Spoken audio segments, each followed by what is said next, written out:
Shalom semuanya. Lawanlah iblis, maka ia akan lari daripadamu. Demikianlah perintah Alkitab.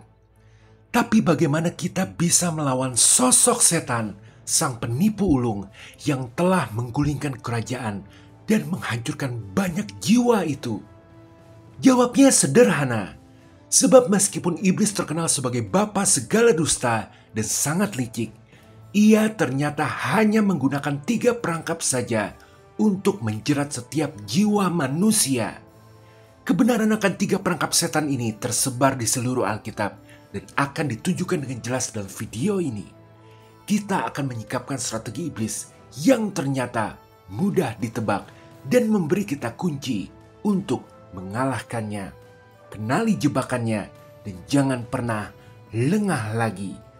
Inilah jebakan pertama, nafsu daging ketika tubuh menjadi bos. Perangkap iblis yang pertama ini menyasar langsung ke selera dan keinginan fisik kita. Inilah yang disebut Rasul Yohanes sebagai keinginan daging, yakni dorongan-dorongan dari dalam yang mendesak dan menuntut kepuasan sekarang juga. Tapi ini bukan tentang kebutuhan fisik normal yang Tuhan berikan. Jebakan ini adalah tentang membiarkan hasrat keinginan kita mengambil alih kendali dan bahkan mengabaikan perintah Tuhan dalam hidup kita. Lihatlah bagaimana setan bekerja ketika ia mendekati Yesus setelah puasa 40 hari. Serangan pertamanya adalah lewat jebakan ini. Jika engkau anak Allah, suruhlah batu-batu ini menjadi roti. Bisikan iblis pada dasarnya adalah, kamu lapar, kamu punya kuasa, untuk apa menderita, puaskan dirimu sekarang. Lihat polanya, ini adalah jebakan yang sama persis yang menjerat Hawa ketika ia melihat bahwa pohon itu baik untuk dimakan. Dan ini sangat berbahaya. Coba perhatikan bagaimana jebakan ini muncul dalam kehidupan modern kita. Bisa berupa percabulan yang menjanjikan kesenangan sesaat, tapi akhirnya membelenggu pikiran. Bisa berupa kerakusan yang mengubah berkat makanan menjadi penyakit. Bisa berupa penyalahgunaan zat yang menawarkan pelarian sementara, tapi meninggalkan kehancuran. Atau bahkan materialisme yang terus berbisik. Satu barang lagi pasti bahagia, padahal hanya akan menggali lubang kekurangan yang lebih dalam. Benang merahnya jelas, semuanya adalah tentang pemuasan keinginan fisik secara instan dengan mengabaikan dan bahkan melanggar rencana Tuhan. Jadi, bagaimana solusinya? Bagaimana kita bisa lolos dari perangkap ini? Jawabannya ada pada cara Yesus sendiri melawannya, yakni dengan kebenaran firman Tuhan. Manusia hidup bukan dari roti saja, tetapi dari setiap firman yang keluar dari mulut Allah. Pesan ini sangat dalam. Makanan rohani jauh lebih penting daripada kepuasan fisik sesaat. Saat jiwa kita diberi makan oleh firman Tuhan di Alkitab, tubuh kita secara alami akan kembali ke posisinya yang benar, yakni sebagai hamba, bukan lagi sebagai bos. Tapi sekarang lihat, perjuangan tidak berhenti di situ. Jika setan gagal menjerat kita melalui apa yang kita rasakan di dalam tubuh, ia punya strategi kedua yang sangat licik. Ia akan menyerang melalui pintu masuk utama menuju hati kita, yaitu mata. Ini membawa kita pada jebakan kedua, nafsu mata, ketika apa yang dilihat mengendalikan hati.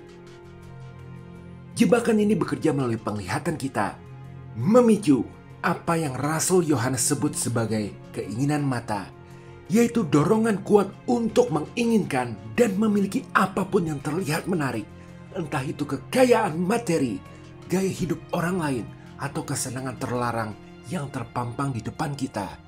Jebakan ini memantik imajinasi kita, menciptakan hasrat akan hal-hal yang sebenarnya tidak Tuhan sediakan untuk kita. Lihat lagi strategi setan saat mencobai Yesus. Ia membawa Yesus ke tempat tinggi, menunjukkan semua kerajaan dunia dan kemegahannya. Dalam sekejap, menawarkan kekuasaan dan kemuliaan instan. Sebuah jalan pintas menuju tahta tanpa harus melewati penderitaan salib. Iblis memikat mata Yesus. Pada dasarnya berkata, "Lihat semua ini bisa jadi milikmu. Lupakan cara Tuhan yang lambat dan menyakitkan." Ini adalah pola yang sama persis saat Hawa melihat bahwa buah terlarang itu, yakni menyenangkan mata. Memang godaan selalu dimulai dari pandangan. Dan di zaman modern ini, jebakan ini menjadi lebih berbahaya dari sebelumnya. Lewat media sosial yang tanpa henti memamerkan kehidupan sempurna orang lain, bisa memicu iri hati. Lewat iklan yang dirancang khusus untuk membuat kita tidak puas dengan apa yang kita miliki. Lewat tayangan dewasa yang mengambil anugerah Tuhan dan menyimpangkannya menjadi obsesi visual. Hingga pengejaran simbol status yang tak ada habisnya. Nafsu mata berbisik ke dalam relung hati kita bahwa kebahagiaan sejati ada di luar sana dalam apa yang belum kamu miliki. Padahal dalam apa yang sudah Tuhan berikan, kita seharusnya bisa menemukan kegembiraan. Lalu sekarang, bagaimana kita melawan serangan visual dari iblis ke mata kita ini? Sekali lagi, Yesus menunjukkan caranya dengan deklarasi iman yang kuat. Sembahlah Tuhan Allahmu, dan hanya kepada Dia sajalah engkau berbakti. Ini adalah kuncinya. Worship over wanting. Ibadah mengalahkan keinginan. Ketika kita menyembah Tuhan yang hidup secara ajaib, kita akan merasakan bahwa memang benar tidak ada harta duniawi yang bisa menandingi kemuliaannya. Jadi, bagaimana kita menerapkan ini? Dimulai dengan rasa syukur yang disengaja. Ketimbang melihat apa yang tidak kita miliki, kita harus secara sadar menghitung apa yang telah Tuhan berikan atau apa yang ada dalam hidup kita. Dilanjutkan dengan disiplin dalam melihat. Kita harus berani membatasi paparan terhadap konten yang memang sengaja dirancang iblis untuk memancing ketidakpuasan dan dosa. Tapi sengajalah memfokuskan pandangan kita pada hal-hal yang kekal, bukan yang fana. Jadi, sekarang kita telah melihat bagaimana iblis menyerang keinginan daging dan keinginan mata kita. Tapi ada satu jebakan terakhir, jebakan yang paling tidak kentara, paling pribadi, dan mungkin paling mematikan. Jika iblis tidak bisa membuat kita jatuh melalui dosa kedagingan atau keserakahan material, ia akan mencoba strategi pamungkasnya, bahwa ia akan membuat kita bangga atas kekuatan kita sendiri dalam menolak godaan. Serangan tidak lagi datang dari luar, tetapi dari dalam. Ia membidik inti dari ego kita, identitas kita, dan harga diri kita. Inilah jebakan pamungkasnya. Jebakan ketiga, kesombongan hidup ketika keakuan diri menguasai. Inilah jebakan yang paling halus dan paling sulit dideteksi. Rasul Yohanes menyebutnya sebagai keangkuhan hidup. Ini bukan lagi tentang apa yang kita inginkan, tapi tentang bagaimana cara kita melihat diri sendiri, siapa diri kita. Bahwa kesombongan adalah hasrat yang mengakar kuat untuk meninggikan diri sendiri, mendapat pengakuan, dan merasa penting di mata dunia. Tapi bukankah ini terdengar wajar? Tentu saja, tapi disinilah letak bahayanya. Karena tanpa sadar, jebakan ini bisa diam-diam membuat kita ingin menjadi seperti Tuhan, yakni mengangkat kebijaksanaan, status, atau kemampuan kita melampaui batas yang seharusnya. Perhatikan percobaan terakhir setan. Ia menantang Yesus untuk menjatuhkan diri dari puncak bait suci. Bisikannya adalah, "Buktikan keistimewaanmu, buat tontonan spektakuler, paksakan semua orang untuk menyembahmu sekarang." Ini adalah bunyi dari godaan paling pertama dalam sejarah. Sama seperti bisikan setan kepada Hawa, bahwa memakan buah itu akan membuatnya menjadi seperti Tuhan, tahu yang baik dan yang jahat. Artinya, polanya selalu sama, yakni menyingkirkan Tuhan dan menaikkan diri sendiri. Kesombongan sangat licik karena ia sering menyamar sebagai kebutuhan emosional yang wajar. Kebutuhan dasar emosional untuk diterima bisa berubah menjadi haus akan validasi. Cita-cita untuk hidup maju bisa menjadi dorongan untuk selalu mengungguli orang lain. Kepercayaan diri bisa berubah menjadi penolakan tanpa henti untuk mengakui kesalahan.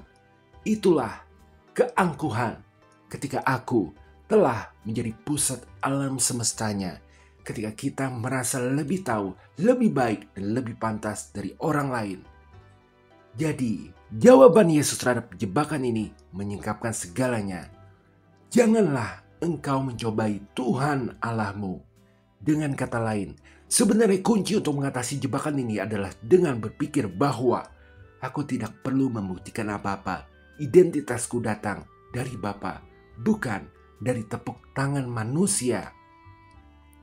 Ini mengajarkan kita bahwa kebesaran sejati di dalam kerajaan Allah bukan dari promosi diri, melainkan dari kerendahan hati, bukan dari memuliakan diri, tapi dari melayani orang lain. Seperti yang dikatakan Alkitab, rendahkan dirimu di bawah tangan Tuhan yang kuat, maka Ia yang akan meninggikan engkau pada waktunya. Jadi sebagai pengingat, inilah ketiga strategi utama iblis. 3 jebakan yang telah digunakan berulang kali sepanjang sejarah. Ia menyerang tubuh kita, mata kita, dan ego kita. Dan ketiganya dirangkum dengan sempurna oleh Rasul Yohanes dalam satu ayat peringatan yang kuat di dalam 1 Yohanes 2 ayat 16. Ia menulis, "Sebab semua yang ada di dalam dunia, yaitu keinginan daging dan keinginan mata, serta keangkuhan hidup, bukanlah berasal dari Bapa, melainkan dari dunia." Lihat, ketiga jebakan ini bukanlah hal baru. Alkitab telah membongkar semuanya sejak awal. Keinginan daging, jebakan pemuasan fisik. Keinginan mata, jebakan keserakahan visual. Keangkuhan hidup, jebakan pemuliaan diri. Karena terjebak ujungnya pasti menderita, maka mengenali strategi ini adalah langkah pertama menuju kemenangan hidup yang dahsyat di akhir. Bahwa ketika Anda melihatnya datang, Anda bisa melawannya bukan dengan kekuatan sendiri, tetapi dengan kebenaran firman Tuhan, sama seperti yang Yesus lakukan. Tubuh kita adalah hamba, bukan bos. Mata kita harus tertuju pada hal yang kekal, bukan yang fana. Dan hidup kita adalah untuk memuliakan Tuhan, bukan diri sendiri. Kenali jebakannya, tunduklah kepada Tuhan, lawan dengan firman, dan iblis akan lari daripadamu.